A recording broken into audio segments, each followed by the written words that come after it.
Tá carregando? Aí. Então, pessoal, boa tarde a todos. Hoje a gente está com um convidado de fora da casa, né? Geralmente a gente traz os professores daqui, né? E aí, nosso convidado é o professor José Medeiros Júnior. A gente trouxe ele aqui para falar sobre os estudos literários na interpretação do Paul Ricoeur. Eu não sei muito bem pronunciar o nome dele, mas fica aí, né? Fica aí essa tentativa. E, bom, não sei se chegou, eu acho que não chegou ainda ninguém de fora, mas eu vou deixar aqui que eu sou a Gabriela Vernaschi, sou uma das coordenadoras do grupo, tenho bolsa de pesquisa na temática do grupo, e a gente segue tentando dar visibilidade ao que a gente fala aqui sobre o direito e literatura, né? Então, eu já adianto a palavra para o professor, porque o máximo que a gente conseguir sugar de conteúdo, a gente está querendo. Então, é isso. Bem, primeiramente, boa tarde a todos. Aqui eu vejo. Hoje a gente vê telas, né? Então, esse mundo pandêmico mudou a concepção do lugar, conforme a gente conversava antes, né? A Maria Bezerra está dando boa tarde aqui. Bem, eu fico honrado com o convite do professor Guilherme, né? E honrado de estar aqui conversando com vocês. Na realidade, é uma conversa, não é uma aula e sugar, não, a gente está aqui para dialogar. Eu disse quando o Guilherme me fez a proposta, o convite, na realidade, eu disse, Guilherme, eu vou pensar numa temática porque eu estou já há um bom tempo mergulhado na obra do Paul Ricoeur. Então, fiz um recorte e aí trouxe para dialogar com vocês. Esse recorte, ele gente, eu falo demais, então, por favor, me interrompam, corta a palavra, tá? Não tem dor de cabeça aqui, a gente tá... Então, eu trouxe paisagens, memórias e olhares, né? Diálogos, jus literários e filosóficos a partir da obra de Paul Ricoeur. E aí, obviamente, que a gente precisa, dentro de um diálogo entre direito e literatura, nessa interface, onde muito me preocupa, eu sempre digo isso, me preocupa muito esse e, né, direito e literatura, são duas estradas, dois percursos, onde precisamos ter uma amálgama, onde a gente possa dialogar. Não, eu acho muito complicado a gente querer olhar só por um ângulo, querer extrair do texto uma intenção ou uma intencionalidade, digamos assim. Mais adiante eu vou falar porque eu gosto do que o Poirier fala. Mas antes eu acho importante a gente trazer à tona um conceito de literatura. Não vou nem chamar de conceito, uma fala sobre literatura. Né? O Sartre vai escrever um livro chamado Que é Literatura? E nesse livro, o Sartre, lá pelo capítulo 2, falha a memória, ele escreve o seguinte: a leitura é um pacto de generosidade entre o autor e o leitor. Cada um confia no outro, conta com o outro, exige do outro tanto quanto exige de si mesmo. E aí ele vai desenvolver o raciocínio dele, colocando uma questão muito interessante. É como que o autor não pudesse existir sem o leitor. Né? E o leitor não pudesse também existir sem o autor. A obra literária, para ser lida, ela precisa, e aqui parece ser uma fala óbvia, não é. E aí eu vou explicar porque eu trouxe o Sartre, quando eu falei do Porriquet ainda há pouco, é que não é óbvio isso. As pessoas olham para uma obra literária sem perceber que há um pacto. A existência dela, a continuidade dela, depende justamente da leitura que é feita dela. Por isso que algumas obras são clássicas e outras desaparecem. Porque esse pacto é quebrado ali. Né? Algumas obras são esquecidas, outras são colocadas no esquecimento. E aqui a palavra esquecimento ela também não está gratuita. Ela está porque eu coloquei memória. Então, se eu falo de memória, eu falo, obviamente, de esquecimento mais adiante. E essa fala do Sartre, eu trouxe por quê? Porque o Paul Ricoeur vai usar essa fala do Sartre quando ele vai discutir memória. Então, por isso que eu trouxe autores que, vai buscar referência lá no Sartre, né, pensado lá da década de 40, que não é literato, diga-se de passagem, que não é do direito, mas que discute literatura. Isso é importante frisar. Né? O Sartre tem um livro sobre literatura, não sobre psicanálise, sobre existencialismo, não, é sobre literatura. Essa ideia do pacto, ela também está presente na obra do Humberto Eco. A ideia de que é necessário que o autor e o leitor eles estejam ali. Isso Humberto Eco vai discutir em obra aberta. Se faz necessário essa questão. E aí, por que trazer a ideia de paisagens? Paisagens é um conceito filosófico, é uma categoria filosófica que está presente dentro da literatura e que, para nós que estamos a vir do direito, ou que estamos no direito, muitas vezes nós não conseguimos perceber a noção de paisagem. Porque o jurista, ou aquele que está a pensar o direito, ainda é muito cara a noção de tempo, como também é muito cara a noção de espaço. São duas categorias, tempo e espaço, que o direito ainda não trata com o devido, digamos, respeito. Por que eu falo isso?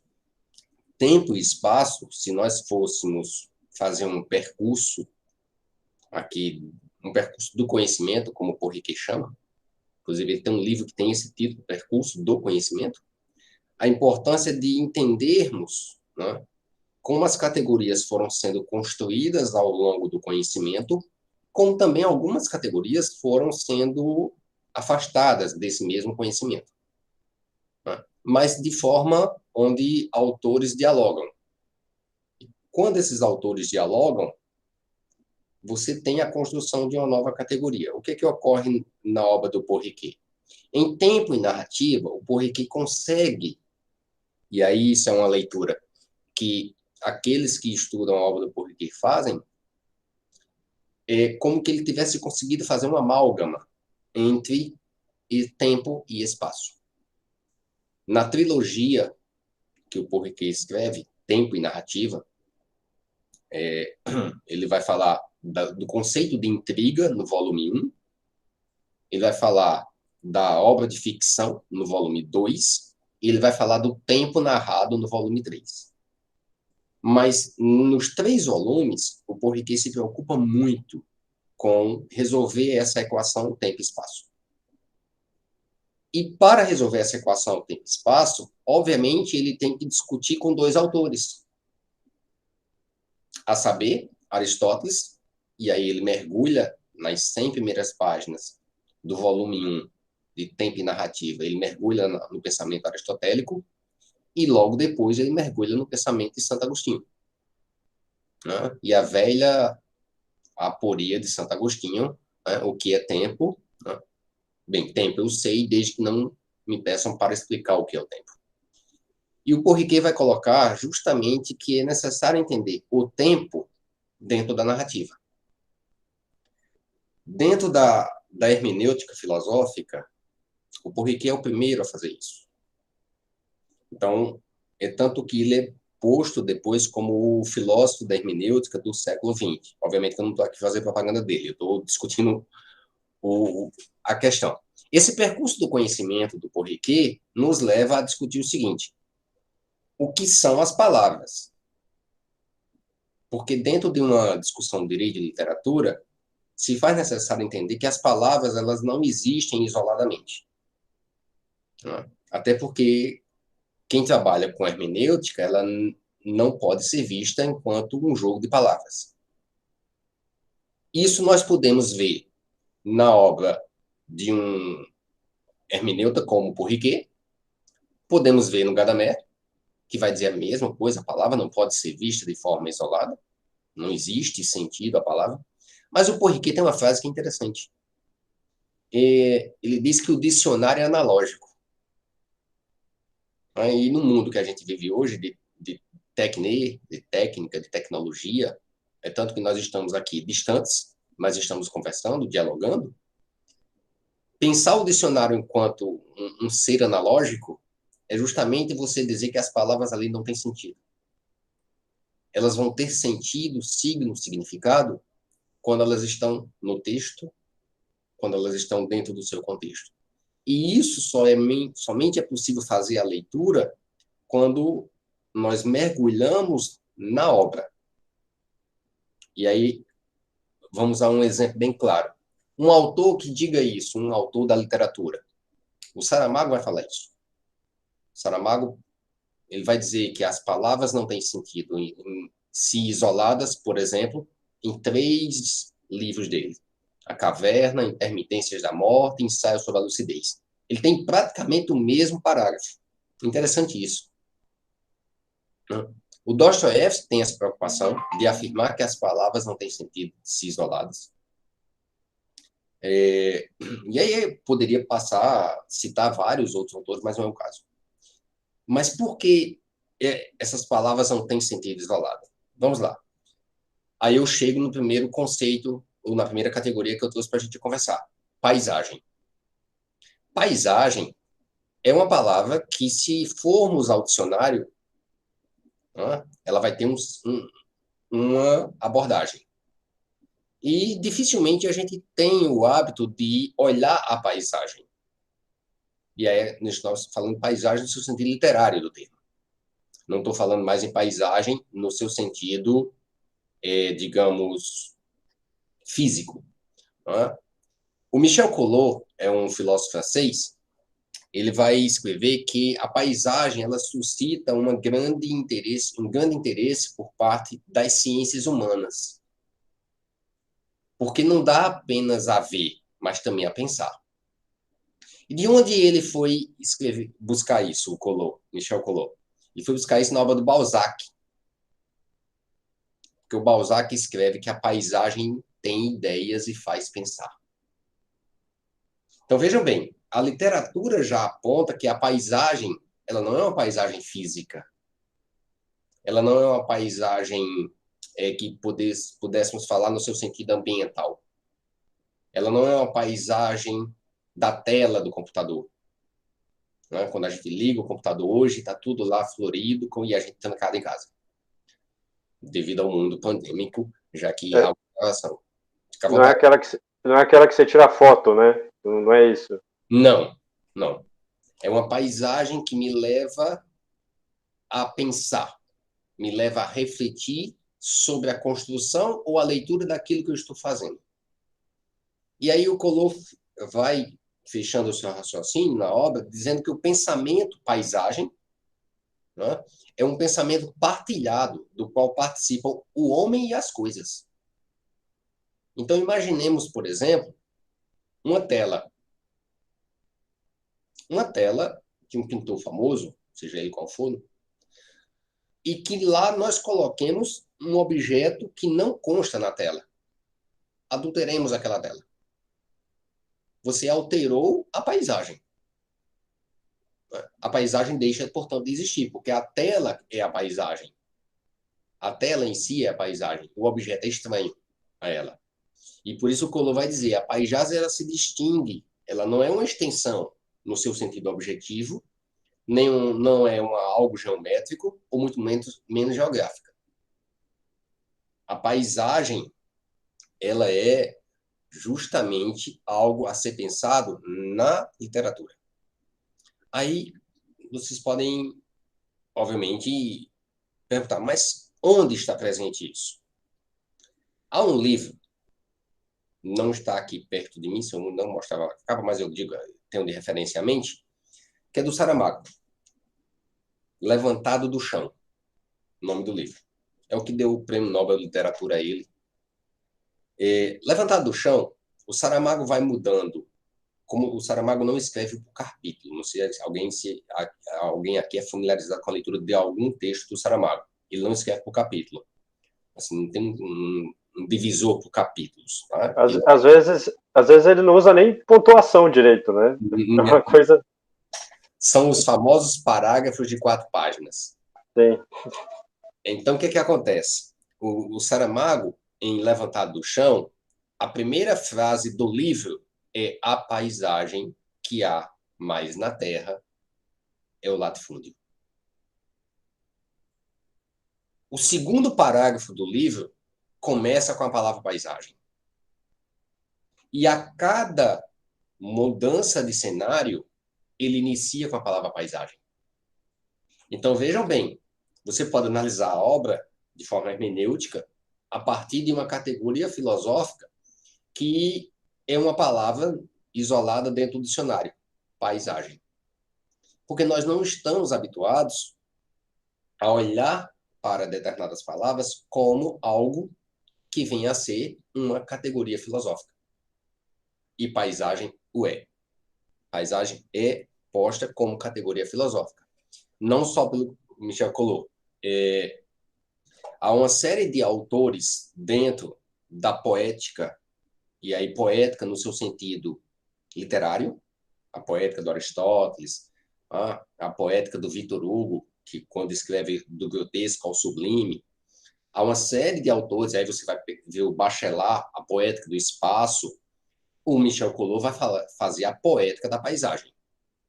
Então você tem uma categoria de autores, que são leitores também da hermenêutica e da filosofia, que vão olhar para algumas palavras e percebem que elas têm uma funcionalidade diversa daquelas a qual ela está escrita. Então, não é o caso da etimologia da palavra, mas de como ela foi sendo elaborada ao longo do tempo.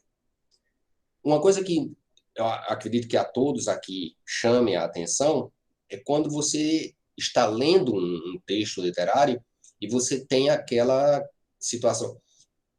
O autor descreve tanto que você parece estar dentro do livro.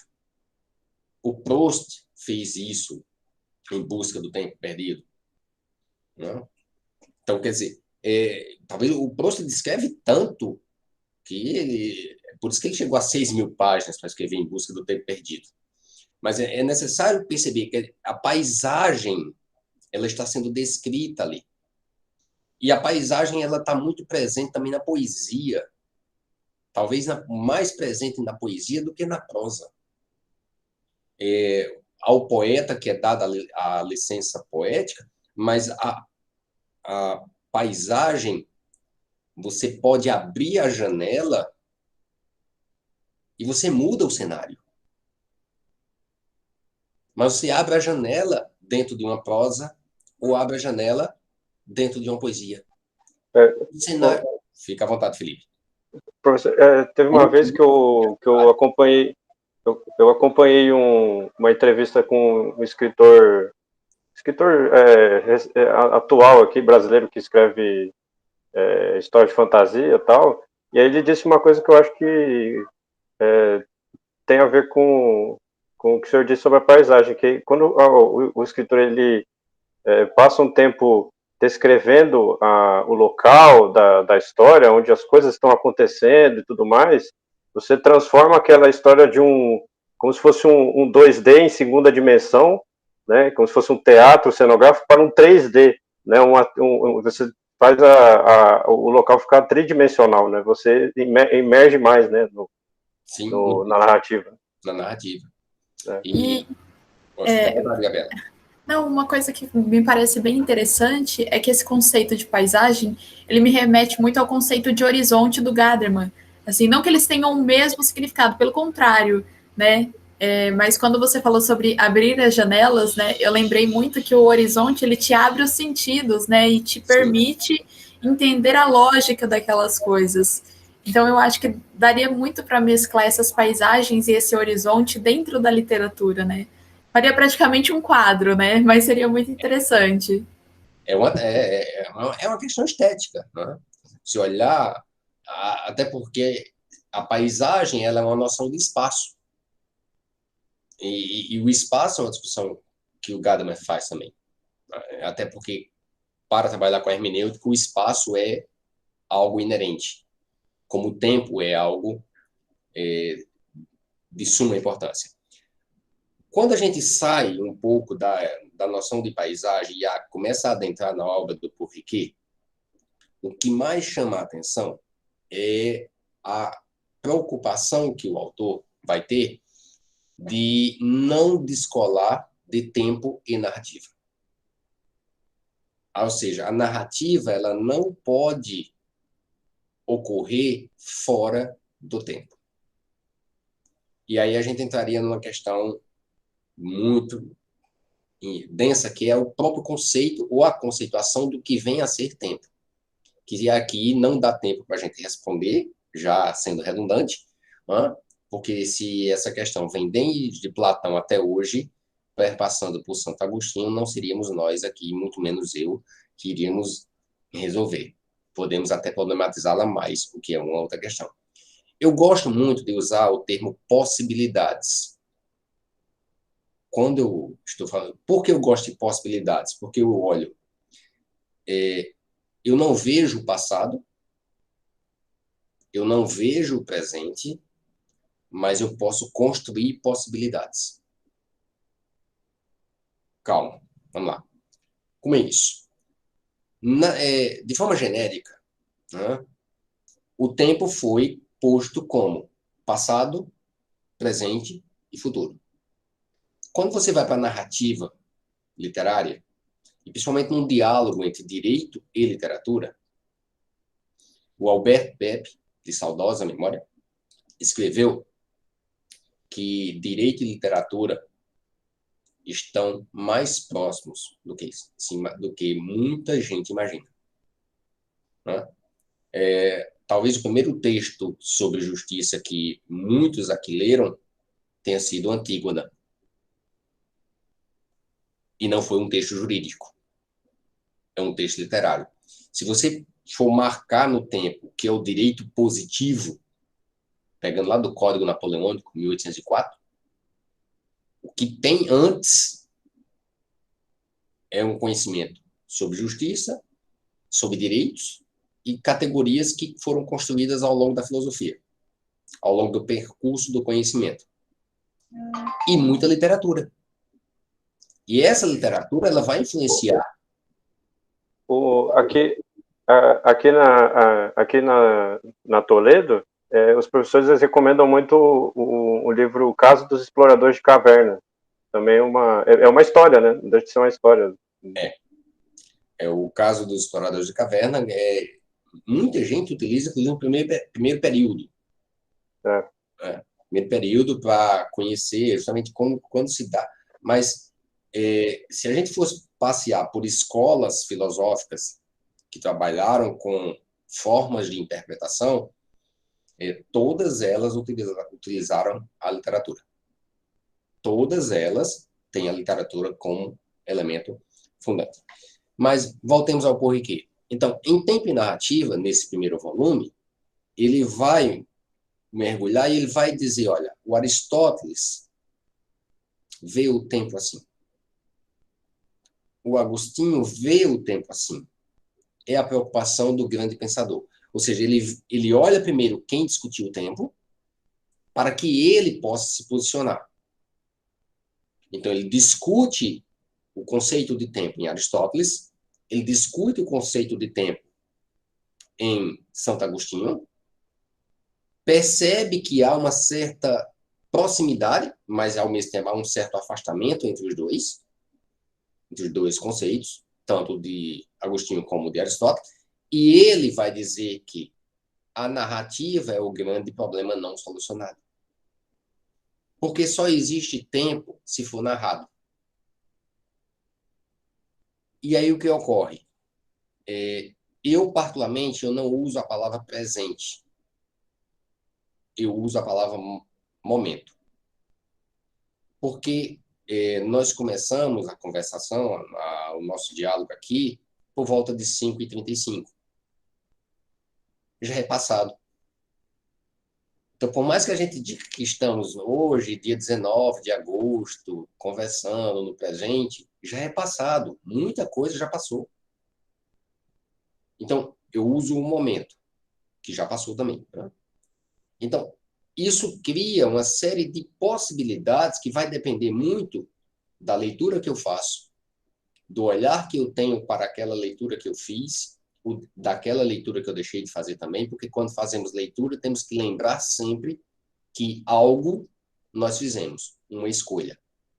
Nós escolhemos ler aquilo, e quando escolhemos ler aquilo ou aquele autor, nós também deixamos de lado uma série de autores. Isso é necessário pensar.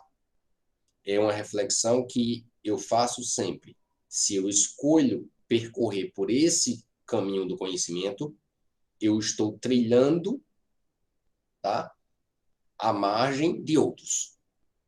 E estou pondo esses outros à margem. Porque há autores que não comungam, não dialogam entre si. E aí, esse cuidado temos que ter. Bem, mas voltando ao Porriquet. O que ele vai trazer para a literatura e por que a obra dele, quando publicada, isso é importante frisar, porque a obra do Porriquet, quando publicada, ela impactou tanto o direito, a filosofia, a literatura e a história. É importante falar nisso. Justamente pelo terceiro volume, que é o Tempo Narrado, onde ele vai discutir, se no primeiro volume ele discutiu com Aristóteles e Santo Agostinho, no terceiro volume ele vai chegar até Hegel,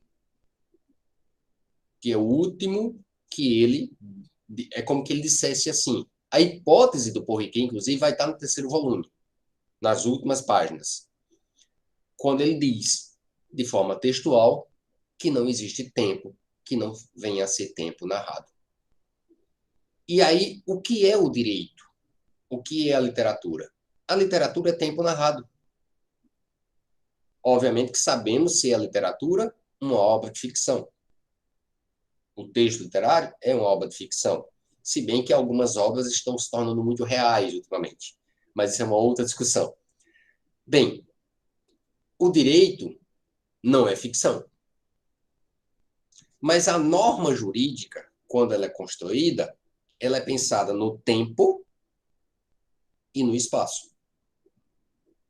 É tanto que a categoria de território ela tem que estar presente na norma, onde ela se aplica.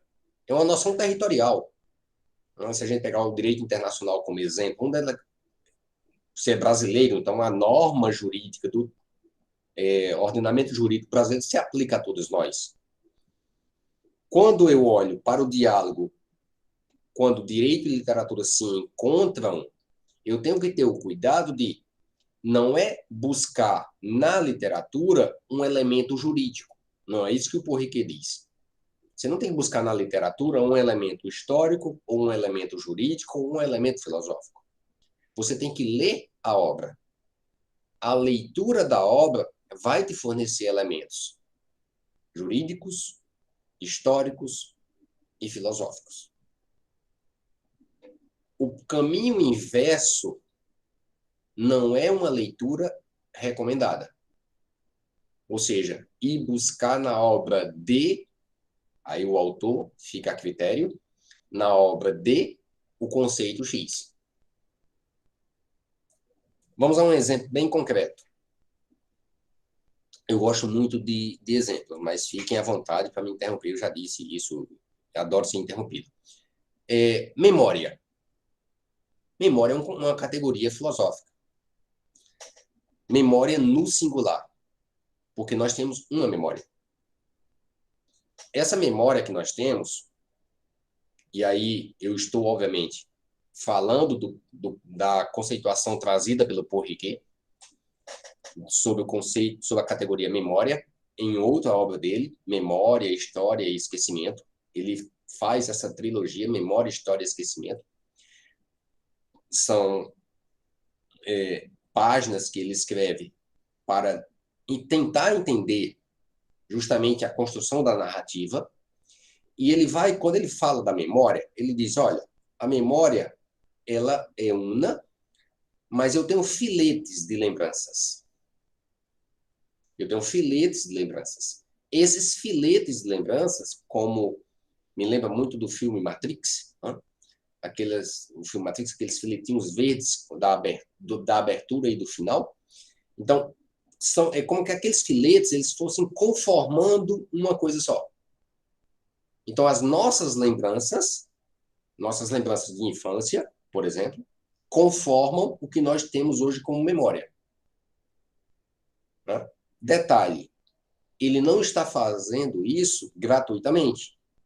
Ele está lendo também um outro livro que está, e ele faz referência ao autor, que é o livro de Santo Agostinho. Porque muita gente pensa que Santo Agostinho falou apenas sobre o tempo. Não. Após fazer um livro sobre o tempo, o livro seguinte da obra de Santo Agostinho, Confissões, é sobre memória.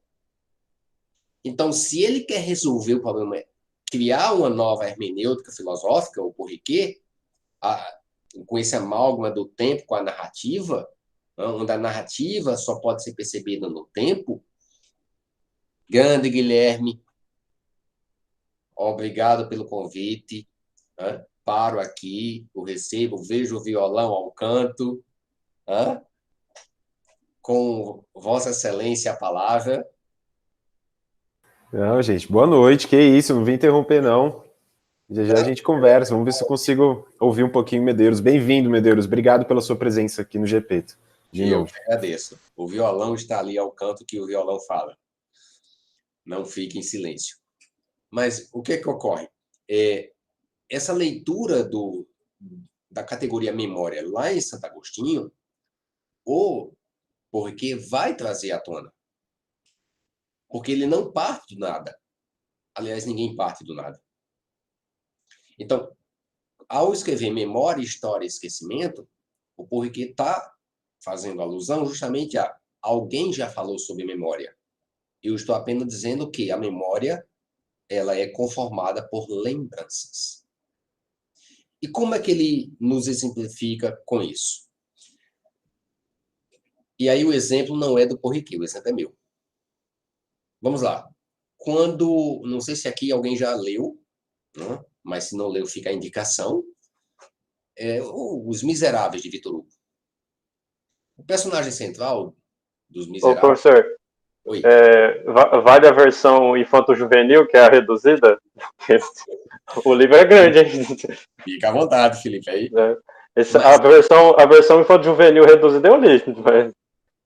Mas o personagem central, Jean Valjean, ele vive preso ao quê? À memória. Vejamos bem como escreve o Victor Hugo. Eu tenho alguém que é condenado porque dá o pão a uma outra pessoa. Isso é a humanidade.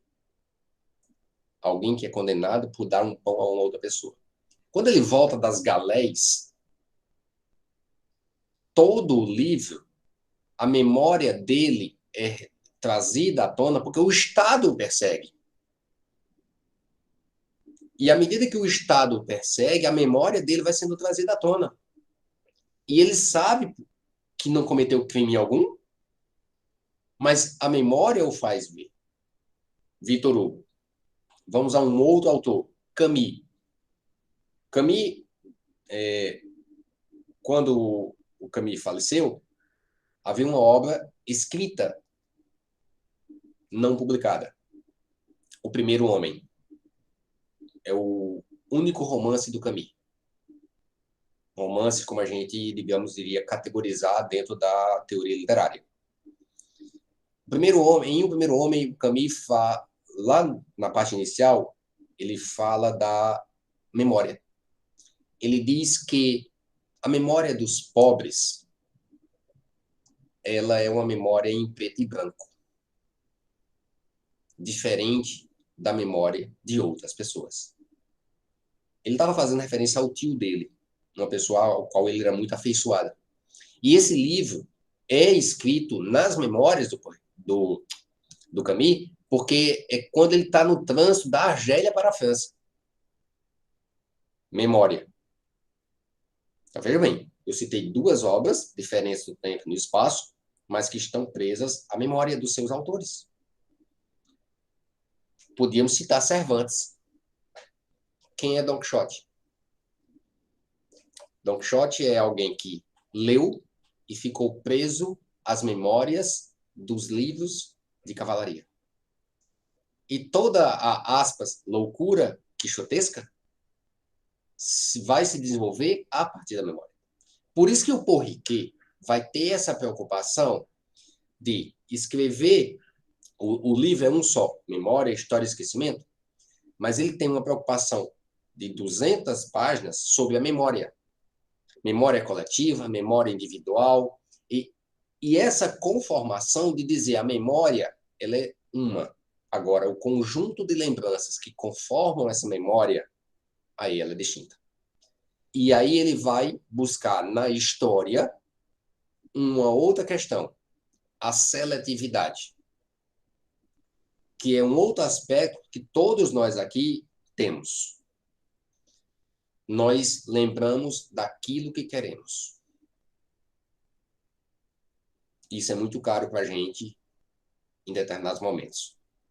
Esquecer algumas coisas talvez não seja tão bom. Algumas, não sei, mas nós somos seletivos. Nós lembramos daquilo que queremos.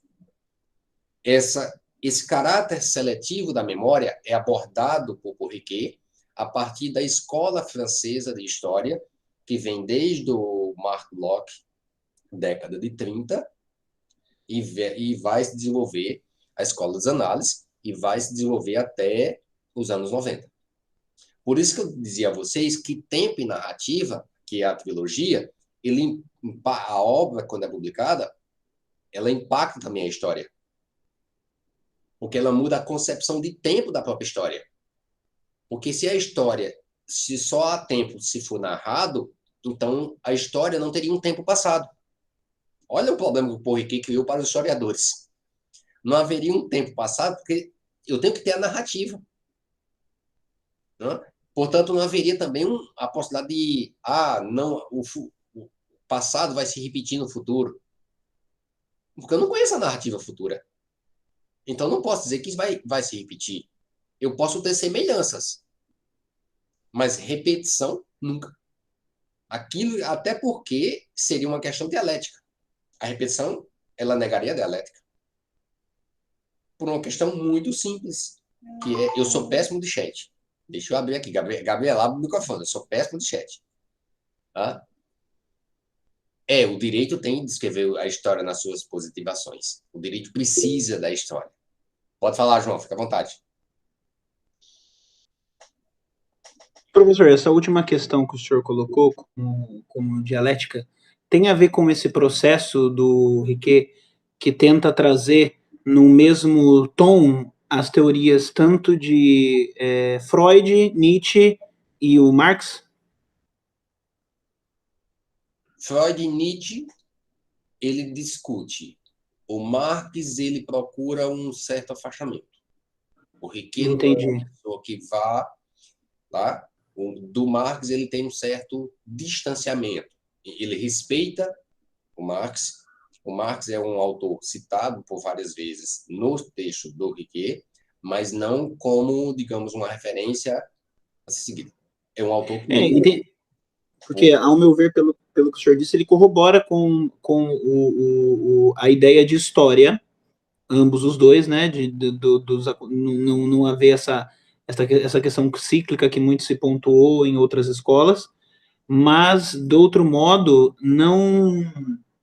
não acolhe um processo muito voltado aos pensadores pós-modernos, porque trata muito mais da subjetividade, não é? O Paul Ricoeur está muito mais preocupado com a noção de tempo dentro da história. Por que ele se preocupa com a noção de tempo? Porque se você não resolve o tempo na noção de história, o que pode ocorrer? Você vai narrar algo que é ficção, e a história não é ficção. Entendi. A história não é ficção. Então, por isso ele tem a preocupação de resolver a equação do tempo.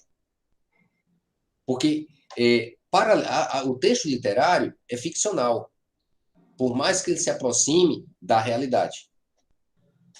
Agora, aquele texto histórico que você leu é um fato, ele ocorreu. O que o Riquet vai dizer é a narrativa histórica. Né? Essa narrativa histórica, como é que ela é posta? Quem tem o condão de pôr isso no passado ou no presente? Porque eu não posso pôr no futuro. Por isso que eu falei, eu olho para as possibilidades. Eu não posso pôr no futuro. Fala, Guilherme. Eu acho interessante esse ponto que foi suscitado, porque a gente está numa pegada, Medeiros, de desenvolver pesquisas. Né? Esse aqui é um grupo de estudo foi por muito tempo, a gente quer fazer um upgrade, né, para começar a produzir pesquisas. E é muito fácil desacreditar um tipo de iniciativa desse, dizendo que, então você fala que história é narrativa, então você pode falar qualquer coisa. Né? Como se a gente fosse algum arauto do relativismo, né? de um solipsismo metodológico. Né? Muito diferente disso. É necessário ressaltar que, embora nós articulemos direito e literatura, direito, história, literatura, né? Uma coisa, outra coisa, senão não haveria articulação. Sim. Né? O fato de... O que possibilita a articulação é a intersecção com as narrativas. É isso que possibilita. Mas, assim como não existe um grande escritor de ficção que não lê, que não conhece os estilos literários que vieram antes dele, e que não projeta, inclusive, a tua obra ficcional, né? Se você pegar a oficina de escritor, eles falam para você projetar. Faça um projeto do seu trabalho, mesmo que seja ficcional. O mesmo acontece na pesquisa. Se você não tiver uma noção do estado da arte, do tema que você está pesquisando, se você não projetar, né, e não tiver um método, o que eu acho que eu falei aqui na semana atrasada, que não quer dizer pegar um manual de metodologia e aplicar, né, é saber qual percurso você vai seguir, é montar o teu percurso, você não vai conseguir sair do chão. Sim. E isso é algo, mais uma coisa que é interessante, porque é também uma intersecção entre a pesquisa e a escrita literária, né?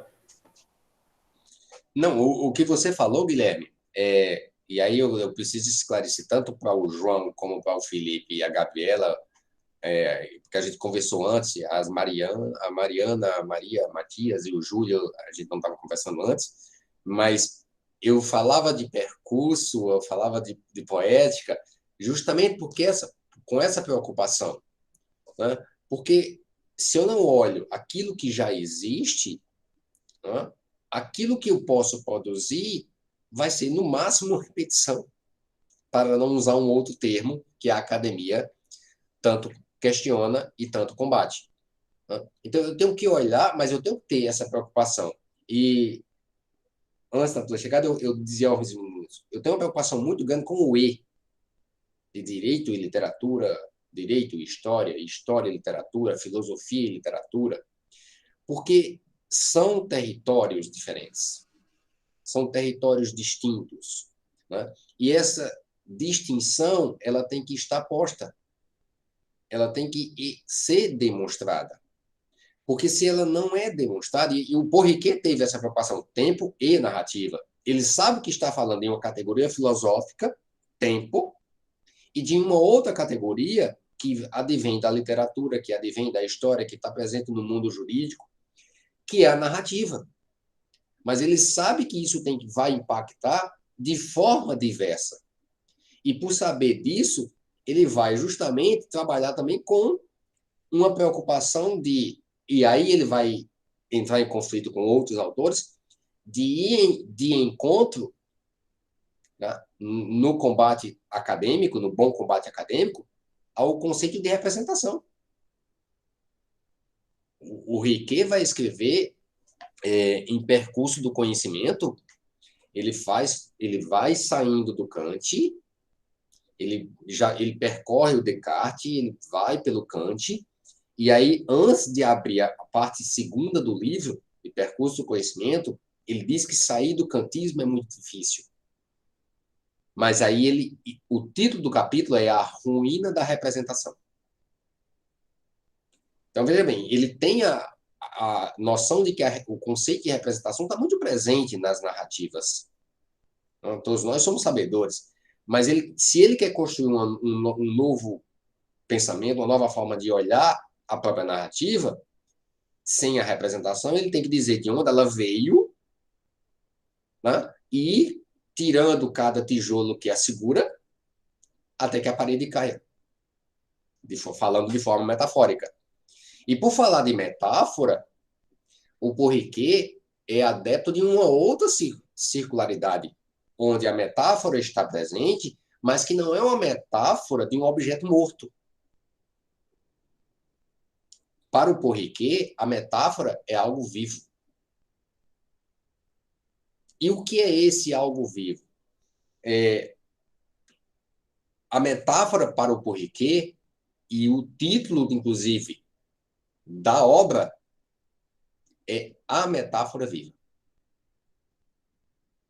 Eu estou passeando pelos títulos do Porriquet, porque eu acho que seria um erro não falar dos títulos, porque é dentro das obras que está o pensamento do autor. Em A Metáfora Viva, ele retorna a Aristóteles, a Mimesis. Ele vai discutir a Mimesis, fazendo uma leitura da poética de Aristóteles. Mas ele vai dizer, a metáfora é um organismo vivo. A metáfora não pode estar morta. Senão ela não poderia representar algo. Essa situação que o Porriquet levanta, ninguém tinha posto ainda. É importante a gente frisar isso. O Porriquet levanta uma questão que ninguém tinha posto. Como Foucault, quando escreve As Palavras e as Coisas, levanta uma discussão que ninguém tinha posto. Como Ginsburg vai levantar. Como o Gadamer vai levantar. Ou seja, grandes autores, eles constroem o seu percurso de conhecimento porque eles primeiro vão, aí sim, pega o carona na fala do Guilherme, eles vão olhar aquilo que já está posto, que a gente chamaria de estado da arte. O que é que está aqui? Certo, mas eu vou ler todo esse conjunto, esse calhamaço aqui, e agora eu vou escrever. Então, a gente está falando de um autor que escreve a partir de todo um conjunto teórico já posto. Há momento, no livro Memória, História e Esquecimento, como também em Tempo e Narrativa, por várias vezes há referências ao Gadamer. Mas não é uma referência onde ele esteja comungando. É o reconhecimento de que há um outro grande autor dentro do campo hermenêutico e que deva ser não somente respeitado, como lido. Então, essa situação, nós temos que nos acostumar de fazer, de ter a leitura ao mesmo tempo que termos o olhar de que aquilo ali é uma narrativa dentro do tempo. E não é o tempo que está exterior à narrativa. A narrativa percorre todo o tempo. Oi, Gabriela. Não, eu só queria comentar que isso é muito importante dentro da pesquisa também, né? Porque, por exemplo, quando a gente vai fazer uma pesquisa de referenciais teóricos sobre determinado tema que a gente quer escrever, a gente não pode fugir daqueles autores, né, do seu próprio tempo, que falaram sobre aquele tema e que, por mais que a gente não concorde e não seja sobre aquela perspectiva que a gente escreve, eles foram muito necessários para moldar o que a gente está escrevendo agora, né? Então, assim, é uma questão temporal muito importante. E a pesquisa é isso, né? A gente não pode desalinhar o tempo, né? Assim como a narrativa. Se a gente desalinha, a gente foge dessa moldura e foge de uma lógica, né? Foge dos horizontes do sentido, né? Isso que é muito interessante. E o tempo é uma questão muito existencial, né? A gente está aqui falando sobre tempo e narrativa, e há milhares de exemplos que a gente pensa, né? Porque a distopia, às vezes, ela versa sobre um futuro muito longe, né? Assim, 2500, que é por volta de quando 1984, eu acho que fala, né? Não, outra distopia, enfim. E a gente pensa assim, aquela narrativa nunca vai acontecer. E quando a gente adentra ela, a gente vê que ela está falando sobre o nosso próprio tempo. Então, eu acho que a literatura permite isso. E quando a gente coloca ela dentro da pesquisa, a gente se situa dentro dela, né? Se situa dentro da história. Isso que é muito interessante. A Gabriela fala em distopia, né? Eu não sei se o Guilherme tem a mesma impressão, mas nesses tempos pandêmicos, final de semana passada, eu retirei para rever a trilogia Matrix. E eu nunca me vi tão presente dentro de uma distopia, porque nós vivemos de tela, né? Estamos a viver de tela. E há várias cenas em Matrix que são telas projetadas, e as conversas se dão por tela, né? E aí a noção de lugar é rompido, como a noção de lugar também aqui é rompido, a noção de tempo é rompida, como aqui a noção de tempo também é rompida, mas Matrix é dos anos 90, gente. Naquele momento é inimaginável. O professor, legal que você fala do Matrix, que o cinema ele é bom às vezes nessas coisas, né? Tem várias cenas no Matrix que os cortes, a forma como a câmera se aproxima da televisão, e aí ela se aproxima devagarinho, e aí o corte ele é dado como se você tivesse atravessado a tela de vidro da televisão e inserido num mundo que estava projetado na TV, né? Muito louco isso.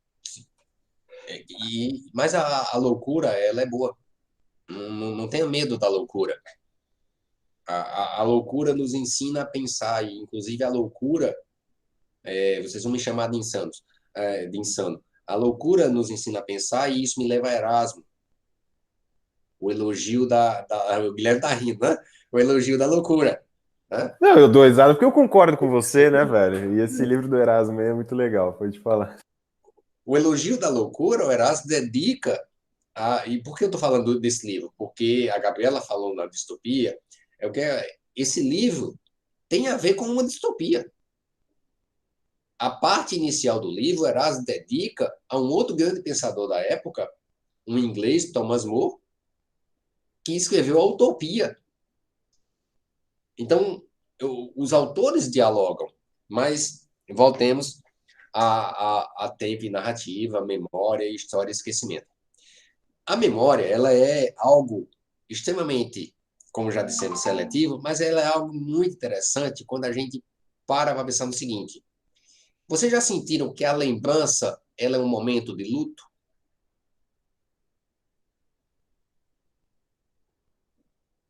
A lembrança é um momento de luto. Você lembra de algo que não mais existe. Aquele momento não mais existe. Aquilo, você já viveu aquilo.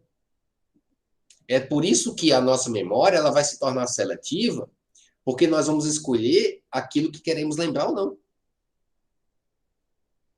E quem diz que essa lembrança ela tem um momento de luto, não sou eu.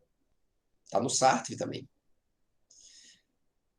Mas, ao escrever memória, história e esquecimento, o Paul Ricoeur vai buscar lá no livro O Imaginário, de Sartre, a parte final do livro O Imaginário, de Sartre. Ele recorta a parte, como fosse uma citação, como a gente está fazendo quando está escrevendo algum texto, e ele coloca lá e diz: é necessário reler isso aqui. Reler. Porque se a lembrança é um momento de luto, porque é algo já vivido, é um tempo já narrado, então eu tenho que olhar para o presente que vivo. E, portanto, eu não posso categorizar algo como tempo futuro. Em Paul Ricoeur não há um futuro. Há um momento que vivemos. Nisso ele é muito agostiniano. Há um momento que que vivemos. Nas possibilidades que traçamos, aí é um outro caminho, um outro percurso que cada um de nós vai construir, está construindo e muitas vezes redireciona. Mas essa expressão do Riquet em olhar para o Sartre, você não está olhando para um autor qualquer. Você está olhando para o Sartre, né, que é o existencialismo, que está ali presente, que influenciou toda uma corrente de pensamento, tanto na literatura como no direito. Mas onde é que o Riquet entra no direito? O Riquet entra no direito porque ele é uma forma de ler também a norma, porque ele é um tratado de hermenêutica filosófica e de hermenêutica teológica. Por que hermenêutica teológica? Porque quando estamos a falar de tempo narrado ou tempo vivido, porque todo tempo vivido é tempo narrado, e todo tempo narrado vai ser um tempo vivido. O que ocorre aqui? É que, agora, o Riquet tem o cuidado de dizer, olha, cuidado com o tempo vivido na ficção.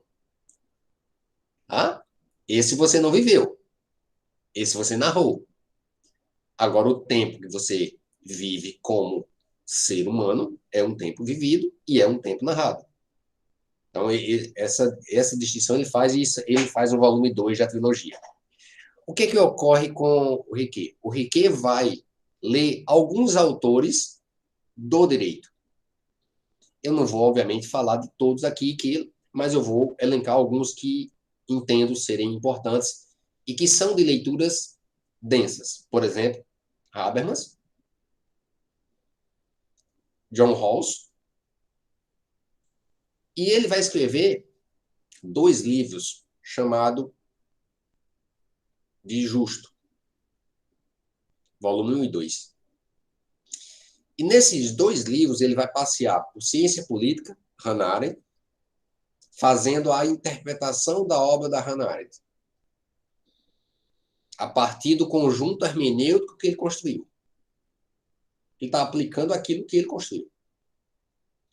Ele vai olhar para a obra de John Rawls, inclusive ele se pergunta se é possível uma teoria da justiça após a obra do Rawls. E vai trazer também uma discussão sobre o Habermas. Então, vejamos bem quer dizer, a gente está falando de um autor que escreve sabendo dialogar, sabendo que ele tem um E que é preocupante, né? Direito e literatura, direito e filosofia, filosofia e literatura, história e literatura, história e direito. Mas a norma jurídica, eu gosto muito de exemplificar com o direito penal, embora eu não goste do direito penal.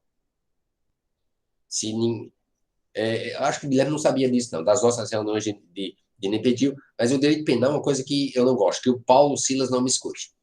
Mas o que acontece no direito penal? Muita gente ainda diz que a pena não passa da pessoa do condenado.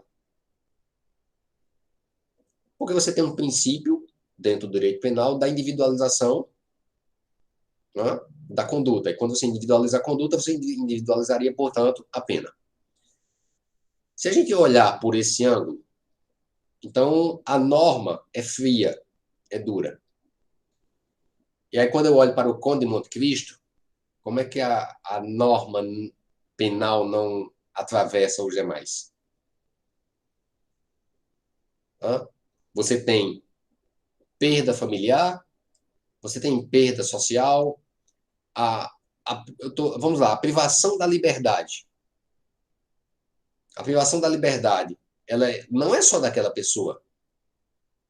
Ela priva a liberdade também do conjunto social dela, do conjunto familiar e de todo o território em que ela convive.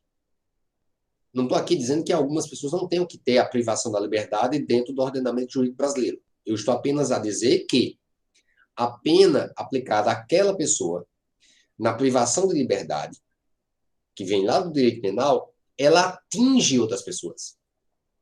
Porque é um filho que vai ficar sem ver o pai pelo mesmo período que o pai vai estar preso.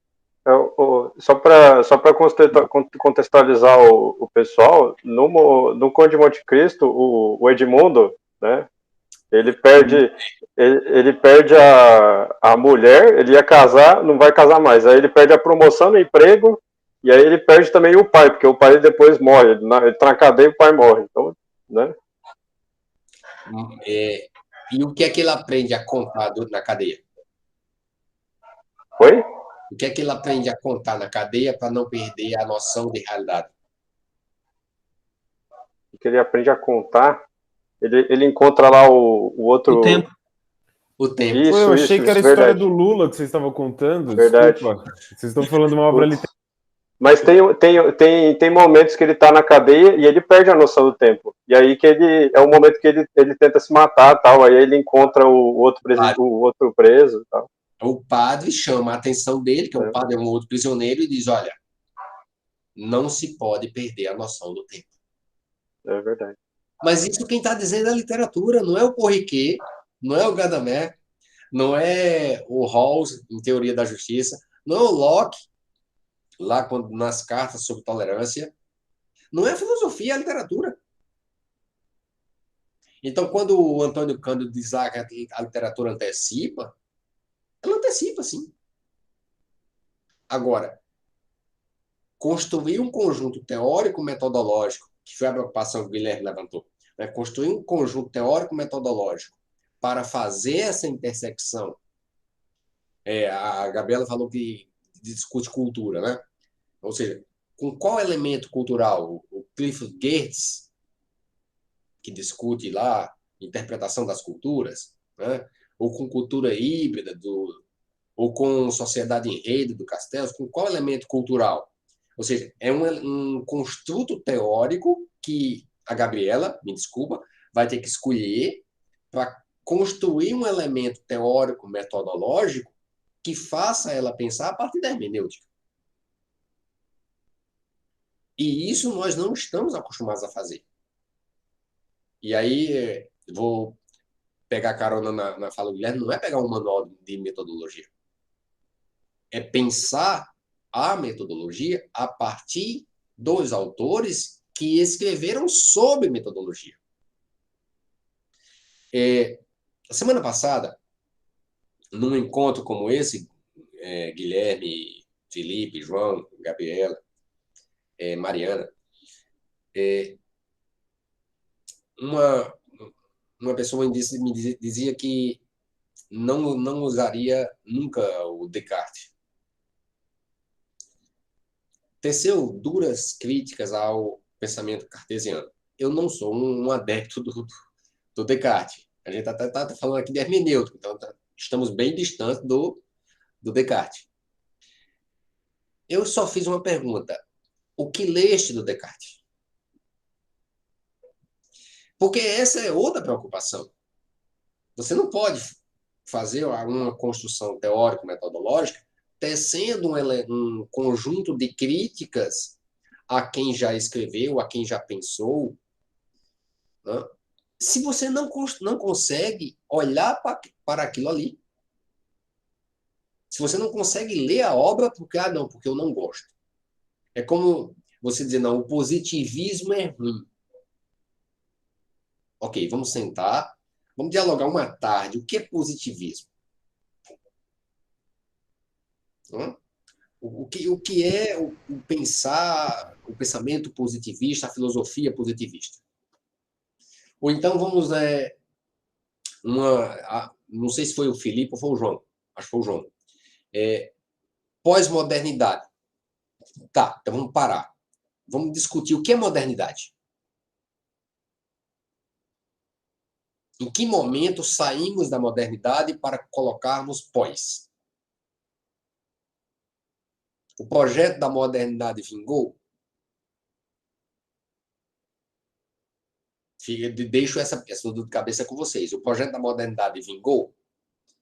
Vamos lá. Liberdade, igualdade, fraternidade. É o projeto da modernidade. O resultado foi a Segunda Guerra Mundial. Eu tenho a discordar um pouco nesse quesito, assim. Eu acho que alguns motivos que a modernidade é bem ampla, né? A gente fala de muitos autores, mas a visão de, por exemplo, Hegel, que é um deles que é muito pontual para a modernidade, ela sim alcançou seus fins mesmo, que é a instauração do Estado burguês como a gente vive hoje. Um Estado burguês. Eu tenho uma certa... Aí eu acho que é o Estado, mas eu não colocaria o termo burguês olhando para a realidade brasileira. Aí é a ideia do contexto, João. Por quê? O Estado no Brasil, ele nasce não de forma burguesa. Né? O Estado... Fala, Guilherme. Está comendo aí, mas pode falar. O que ocorre? Não, com Guilherme... São novidades assim. O que acontece? O Estado no Brasil, a gente aprendeu muito a importar conceitos. Eu tenho um certo receio com a importação de categorias. A categoria burguesa é uma. Né? Então, isso vem muito da teoria marxista, de nada contra a teoria marxista, respeito todo o conjunto teórico marxista, mas ao adjetivar o Estado de burguês, a gente teria que ter elementos para comprovar no Brasil a existência de um Estado burguês. Você tem um Estado, sim, que se coloca quase que mais do que robesiano. Sim, o professor, é que existem autores, na verdade, realmente eu usei um termo jargão, Estado burguês já não é muito mais utilizado, os teóricos estatistas como, sei lá, Hockenhirsch, hoje em dia usa o termo Estado liberal, né? Porque ele ainda se situa às categorias pós-evolução burguesa de 1789. Uhum. Mesmo que a história brasileira traga esse contexto da classe nobre ter se envolvido na formação na formação mais primeva assim do nosso estado, ele ainda percebendo os processos quais nós vivemos, sofre uma grande influência, e aí não vamos usar termos que são anacrônicos, então vamos chamar daqueles que detêm o modo de produção a determinada época, e nisso eu estou me referindo aos empresários, e para não usar o termo burguesia também, porque se for pensar nesse contexto de pura e simplesmente significação e não de simplesmente um puro arcabouço teórico, né? Isso como essa palavra como ferramenta e não necessariamente como significação, né? Sim. Eu concordo contigo nesse sentido. Gente, olha só. Deixa eu colocar a bola no chão aqui. O Medeiros, não dá para bater de frente com o marxismo perto do João, porque ele pega ar. Entendeu? Olha não, só, pelo amor de Deus, eu tô brincando. O ponto não é esse. O ponto não é esse que a gente está discutindo. O ponto é o seguinte: depois do Hegel, por exemplo, tem o Habermas, que diz que a modernidade começa com Hegel, que diz que a modernidade não acabou. Depois do Habermas, tem o Sloterdijk, que vai dizer que a gente vive em tempos hipermodernos. Com o Sloterdijk, tem o Terry Eagleton, marxista, que diz que o pós-modernismo é uma farsa. O que eu quero dizer é o seguinte: não dá para acabar com esse papo puxando Hegel. Porque depois de Hegel, vieram N pensadores, hegelianos ou não, alguns deles que colocam o Hegel no pau de arara, como Marx, de ponta cabeça, e que dizem outras coisas. E que para que você tenha uma posição que não fique patinando no nada, que de fato dialogue, você concordando ou não, você vai ter que ler, citar e rebater o cara. É esse o ponto. O importante aqui não é saber qual a opinião de cada um quanto à modernidade, se acabou ou não, se o pós-moderno é bom ou não. O ponto é que, para qualquer posição que a gente for assumir, deve haver um diálogo com todos eles. E não adianta só pegar o clubinho que concorda contigo que você leu para usar de referência. Eu não estou dizendo que o João faz isso. Eu estou dizendo que a maioria dos juristas fazem isso. Faz isso com Kelsen, faz isso com o positivismo. E os resultados são catastróficos. Porque a Lava Jato A Lava Jato é um resultado dessa ojeriza ao positivismo, que gerou um neoconstitucionalismo. Mas é isso, eu só quero dizer que a discussão aqui não é essa. A discussão é sobre marco teórico, é sobre diálogo com os autores, entendeu? Fala, João. Não, perfeito. Isso é um problema, assim, do que nós estávamos falando, né? E não apontei Hegel necessariamente como o final da modernidade, sim como o filósofo da modernidade, né? O quão expoente ele era. Sim. O que eu quis, e não só ele, né? Existem muitos outros para ganhar essa alcunha. Mas uma coisa comentada que você disse, professor o Guilherme, principalmente sobre os juristas hoje em dia, é que existe, ao meu ver, isso vai de acordo com algo que você mesmo já fala da crítica manualesca, mas não bem dessa forma. Existe uma sistematização do próprio processo de produção do direito, ao qual ele não se importa mais com as suas categorias. A frustração não pode ser a última palavra, é isso mesmo. Essa inquietação daqueles que buscam descobrir alguma coisa com leituras, né, professor? Mas, João, eu entendo o teu raciocínio. Eu entendo. Eu acho que escolher eu queria fazer um comentário sobre os juristas desse esvaziamento de certas categorias. Como se a filosofia não importasse. Ele, como o senhor disse há pouco tempo, professor, que não se corrobora o raciocínio de Riquet com Marx. E existem juristas, e já aconteceu isso não com Riquet e Marx, mas já aconteceu com Kant e John Stuart Mill. Existe ministro do STF que cita numa decisão os dois filósofos como se os pensamentos deles fossem complementares, né? Como se cruzassem. Sim, mas é uma questão. Aí, o que é que eu acho, João? É que falta para a gente do direito pegar um acórdão desse e fazer uma análise hermenêutica. Porque eu acho que a crítica pela crítica, que é uma coisa que o Porriquet, por isso que eu coloquei aí, a frustração não pode ser a outra palavra, essa posição do Riquet, ela é muito forte. Quer dizer, se você analisar com calma, a frustração não pode ser a outra palavra, é típica do pesquisador. E agora você cutucou a Gabi, viu, Medeiros? Se prepare. Não pode ser a outra palavra porque eu não posso ter a palavra fim. O Riquet escreve que não pode ter a palavra fim. Porque se você tem a palavra fim, você elimina a narrativa.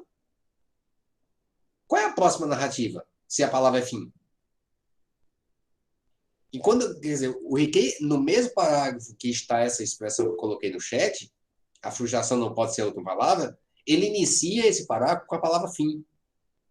Dizendo que o fim não pode ser. Porque se vivemos de recortes temporais, e esse é um recorte agora, porque o recorte anterior já foi, o que ocorre? O fim não chega. Não existe um fim. Por isso que eu fiz a pergunta, João, qual foi o projeto da modernidade que vingou? Foi nesse sentido. A modernidade teve um fim?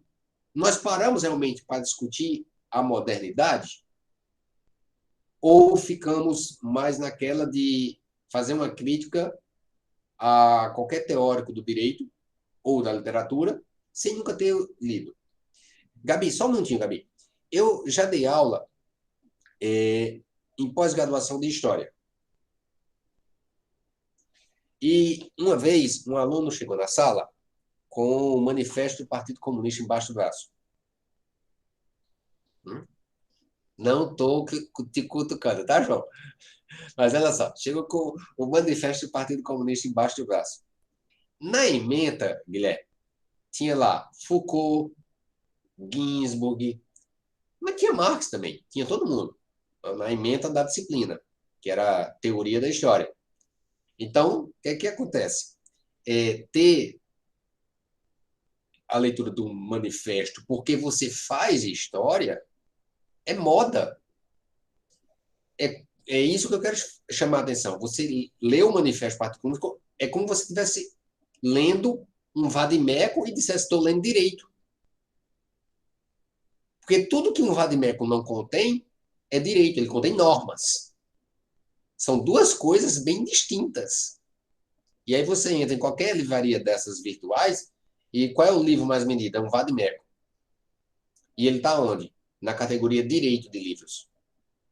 Livro de direito é um livro do Kelvin, é o Habermas, é o Rawls, é o Canotilho.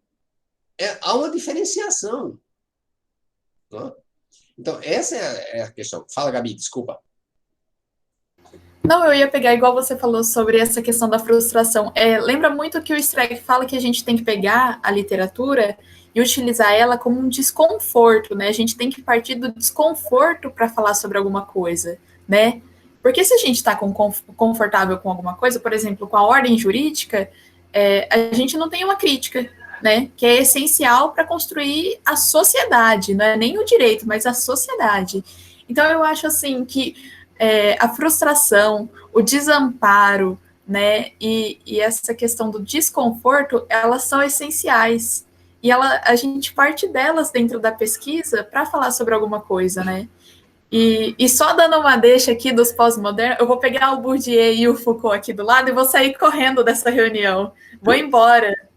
Pegar e falar, ó, tchau, acabou. Não, eu leio o Foucault, tá? Também não tenho nada contra o Foucault. Acho bom, ele é demais, gente. Todo mundo tem que ler Foucault. Mas eu acho que é esse o ponto. A frustração tem que ser o ponto de partida. Guilherme, não a última palavra. Eu gosto muito de um livro chamado Angústia. Do Ramos? Do brasileiro Ramos? Porra, é um dos mais loucos. Porque é o seguinte, eu acho que o pesquisador que não for angustiado, ele não avança. Né? E aí, como o Guilherme disse que eu tinha provocado a Gabi, eu não sabia, né? Mas, Gabi, você disse aí que não se consegue fazer uma crítica. Né? Então, deixa... Aí sim, agora vai a provocação, como diz o outro. Né? Aí o Kozelek. Metade do livro é sobre a palavra crítica, etimologia, hermenêutica da palavra crítica, ponto, e a outra metade sobre crise. Fica a dica. Mas eu acho... Anotado. Porque a palavra crítica, como a palavra crise, tem outro sentido. E a gente está acostumado a fazer a crítica sem fazer a análise, né, etimológica. E por isso que a obra do Riquet ela é tão vasta, não somente em número de livros publicados, mas também em calhamaço. São livros com 600 páginas. Porque o Guilherme fica rindo. Porque, com o Gadamer também. Né? Porque são autores que se dedicaram a ter o cuidado de fazer um trabalho de pesquisa e dizer, não, aqui existe fulano que já falou sobre isso, nesse ponto eu concordo com ele, nesse eu discordo.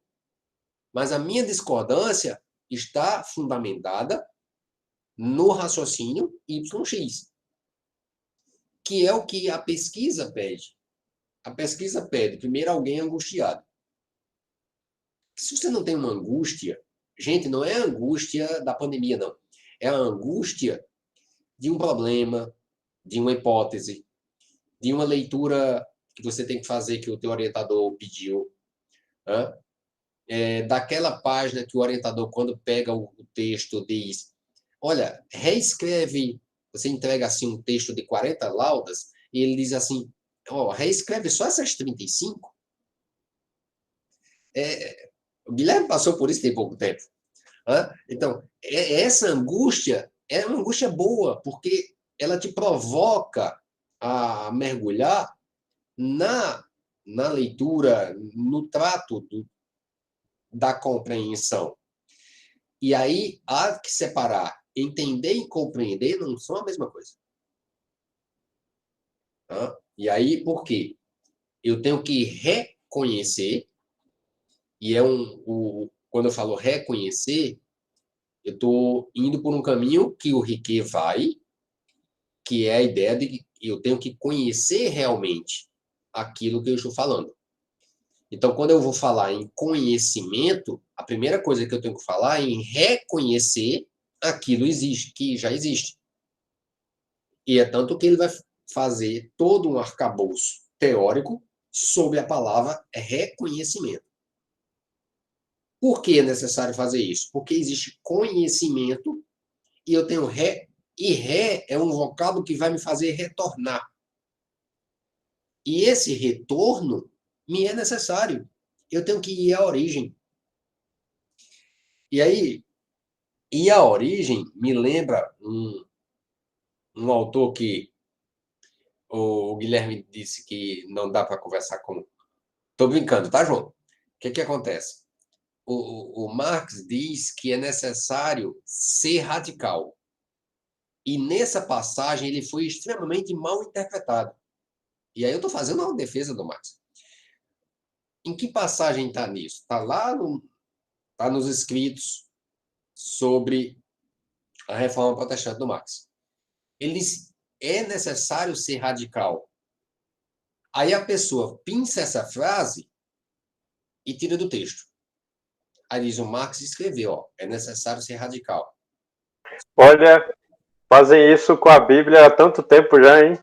Não, mas você... Brincadeira. O que o Marx diz depois, Felipe? Ele diz, é necessário ser radical, é necessário ir à raiz do problema. Porque radical é raiz. Então ele diz, olha, é necessário enfrentar, aí no nosso caso, a pesquisa, é necessário ir à raiz do problema. E aí muita gente foge da pesquisa. Por quê? Porque é mais fácil fazer uma petição. É mais fácil fazer uma petição que muitas vezes eu baixo no Google, já um modelo, pego ali, faço uma pequena adaptação, às vezes nem adaptação eu faço, tá? Coloco lá. Ou então eu pego uma citação que está no acórdão X, lá do STF, ou do STJ, ou de qualquer tribunal, trago para cá, coloco, ela fica bem bonitinha, rapaz. Mas nem tu entendes. Porque você não foi o leitor. E aqui eu não estou fazendo apologia ao livro O Leitor. Tá? Você não foi o leitor. Você foi alguém que buscou algo que estava na superfície. É necessário mergulhar. A pesquisa é um mergulho. O trabalho do hermeneuta é justamente enfrentar aquilo que o autor, no campo da literatura nos expõe. Porque quando o Saramago diz não existe, as palavras soltas não têm sentido, e eu encontro isso no Riquet, como vou encontrar no Gadamer, como vou encontrar em qualquer hermeneuta, a literatura está dizendo algo que também está em outro campo. Quando a preocupação com o tempo é presente na obra do Riquet, é necessário olhar que o Proust escreveu isso lá em 1914 e foi terminado de escrever em 24, que é Em Busca do Tempo Perdido. Então, a gente tem que olhar que também tem uma Primeira Guerra Mundial no meio aí. Não passou 10 anos, mas tem uma Primeira Guerra Mundial no meio. Logo depois, você vai ter A Montanha Mágica, do Thomas Mann, sobre o personagem do livro A Montanha Mágica, é o tempo. E com quem o Thomas Mann vai discutir? Com o Santo Agostinho. Lá no capítulo 6, que é o capítulo mais longo da Montanha Mágica, tem 300 páginas. O livro tem 900, o capítulo tem 300. Porque ele está discutindo. E ele cria a literatura, e é um livro da década de 20, final dos anos 20 e início dos anos 30, quando o Thomas Mann coloca justamente o quê? Jesuíta, ele coloca um jesuíta, ele coloca um russo, é bom lembrar que você tinha tido a Revolução Russa, então os personagens não são por acidente, né? E tem um alemão que foi se tratado de tuberculose numa montanha que é mágica. E que o tempo não passa. E aí o tempo passa diferente. Mas de que tempo você está falando? Aí o Thomas Mann se questiona, é o tempo do termômetro? Por quê? Era o termômetro. Coloca o termômetro para medir a temperatura. De que tempo nós estamos falando? Então você está olhando para a literatura ou para dois autores que estariam, digamos, no campo da filosofia? O Proust e o Thomas Mann. Porque depois é que você vai ter o Gadamer citando Proust, como você vai ter o Riquet citando Proust. Como você vai ter o Riquet citando e dedicando quase que 10 páginas do volume 2 de Tempo e Narrativa, A Montanha Mágica, do Thomas Mann, e ele vai dizer, é indescritível que esse romance é um romance sobre o tempo. E você aí, sabe... pode terminar, Medeiros, desculpa. Então, o que acontece? É necessário perceber que esses autores não estão trazendo a literatura por acaso. É porque a literatura antecipou uma discussão muito presente, muito forte. Esse diálogo entre os autores, ele é muito presente em grandes autores.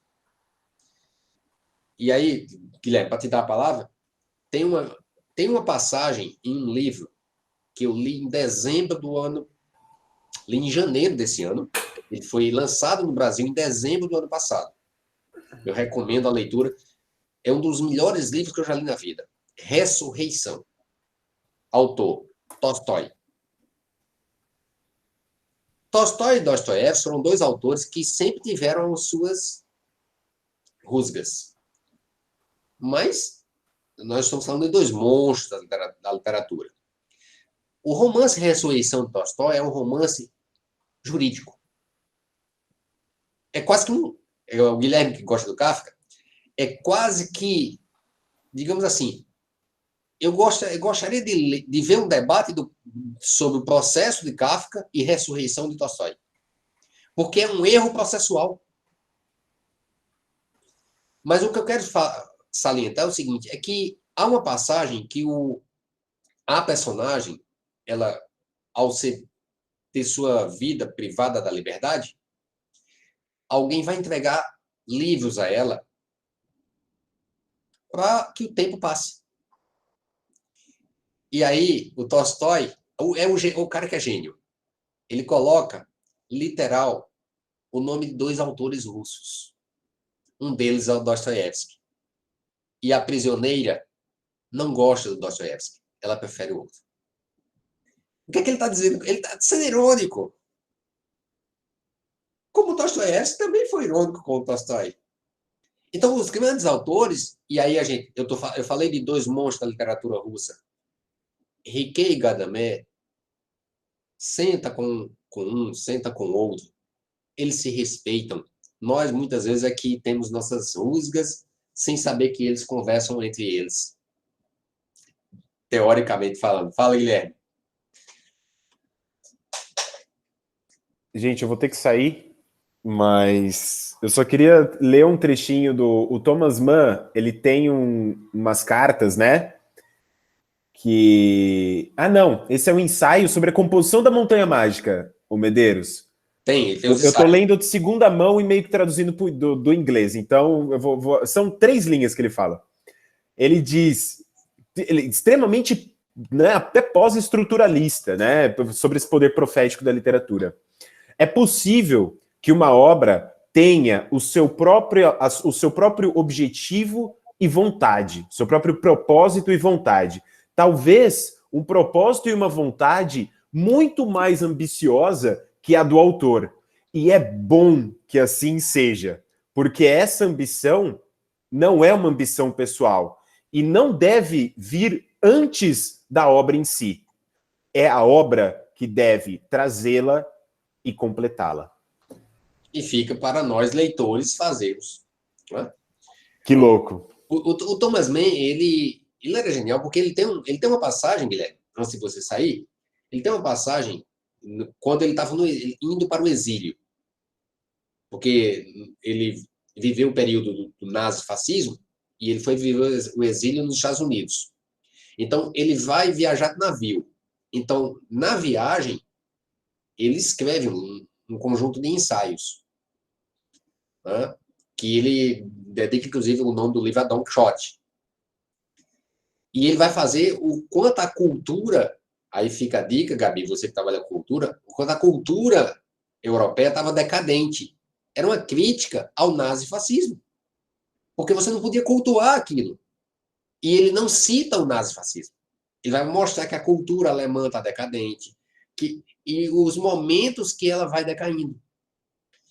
E há um outro ensaio dele, onde ele fala do Freud, do Dostoiévski e do Tolstói. E aí tem uma passagem, que aí é do autor que é magistral, que ele diz: a minha obra eu deixo para os historiadores da literatura falarem. Ou seja, ele fala de todo mundo, fala dele sem dizer que está falando dele próprio. É o exercício da hermenêutica.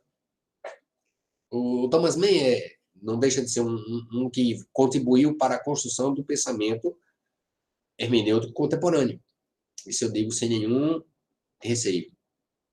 Os ensaios dele são mais densos do que os romances. Porque é a demonstração de um autor que leu outros autores. É o que nós não fazemos no direito e queremos conversar com a literatura. Né? Muitas vezes nós não lemos aqui Kelsen, mas criticamos. Né? Todo mundo critica a pirâmide do Kelsen. Onde está a figura geométrica da pirâmide? Né? Aí vem toda a discussão sobre a geometria, sobre a presença disso na obra do Kelsen. Onde? Aí a pessoa não deixa eu falar. Por quê? Porque você não leu. É necessário fazer. O que eu quero chamar a atenção é o Riquet, ele fez todo um percurso desde o Aristóteles, perpassando pela categoria de mimes, perpassando pela categoria de física, que é a noção de tempo dentro do mundo aristotélico, perpassando pela construção da narrativa, pela poética aristotélica, para chegar ao que ele não chama de uma nova poética, mas que a teoria chama. Ele modifica a forma do jurista pensar, do historiador ver a noção de tempo na história e, obviamente, de como a gente pode olhar aquilo que a gente chama de narrativa, sem perder os horizontes dos autores em que ele embasou a sua construção. Críticas a outros autores são extremamente naturais, desde que você saiba aquilo a que você está fazendo referência.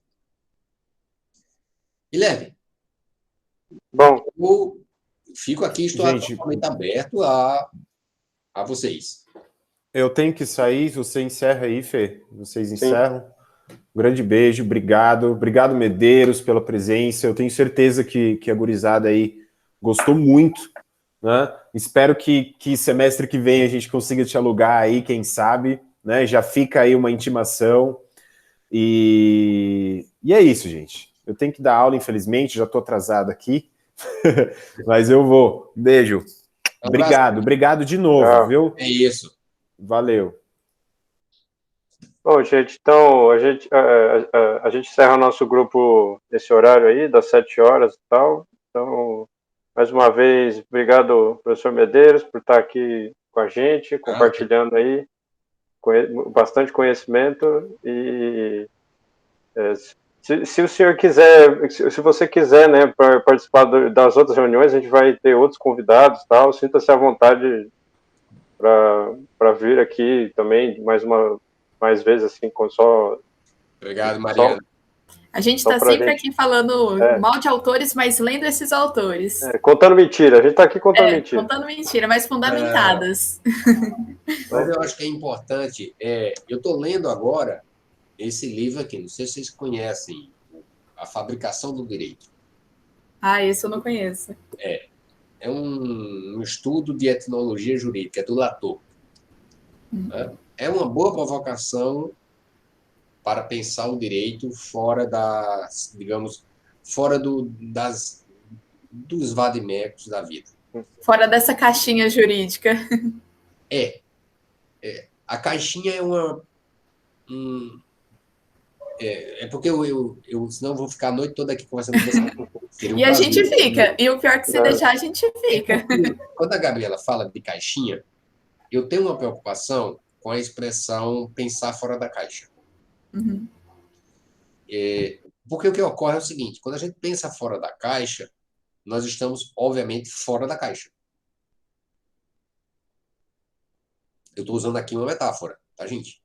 Para pensar fora da caixa, nós estamos, obviamente, fora da caixa. Nós conhecemos a caixa?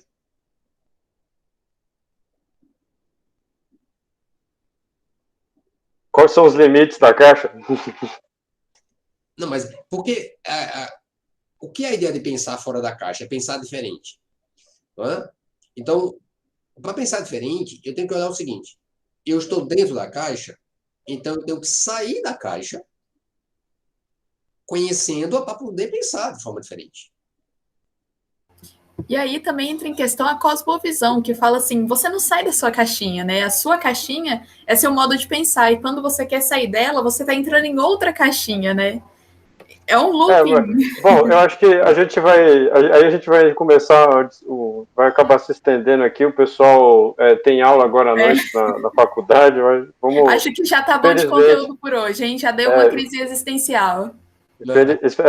Infelizmente, vamos ter que parar por aqui, tá, gente? Então, boa noite, obrigado. E professor, venha sempre, por favor. Não, eu que agradeço, estou à disposição de vocês.